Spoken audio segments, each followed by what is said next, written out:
Please subscribe பண்ணிட்டு பாருங்க.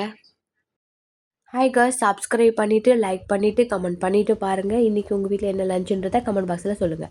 டேஸ்டான கருவேப்பிலை சாதம் எப்படி செய்யணுன்றதை பார்க்கலாம். அதுக்கு முதல்ல கடாயில் கடுகு சேர்த்துக்குங்க, பூண்டு சேர்த்துக்குங்க, கருவேப்பிலை சேர்த்துக்குங்க, காஞ்ச மிளகாய் இல்லைன்னா நீங்கள் பச்சை மிளகாய் கூட சேர்த்துக்கலாம். இப்போது மிக்சியில் இதை நல்லா அரைச்சி எடுத்துக்கோங்க.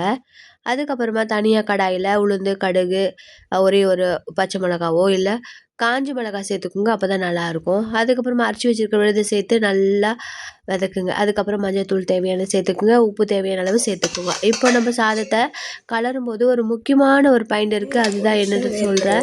கலரிட்டு வேர்க்கடலை நல்லா நம்ம இது பண்ணி வறுத்து வச்சுருக்கோம், அது வேர்க்கடலை சேர்த்துக்கோங்க, லெமன் சேர்த்துக்கோங்க. சரியான டேஸ்ட்டாக இருக்குங்க. ஒரு முறை கண்டிப்பாக அந்த மாதிரி செஞ்சு பார்த்துட்டு எப்படி இருக்குது சொல்லுங்கள். இன்றைக்கி லஞ்சுக்கு நான் என்னென்ன செஞ்சேன்னு பார்க்கலாமா? புதினா சாதம், அதுக்கப்புறமா பீட்ரூட் பொரியல், அப்பளம், வேர்க்கடலை பாயில் பண்ணதை குழந்தைக்கு ஸ்நாக்ஸாக கொடுத்துட்டேன்.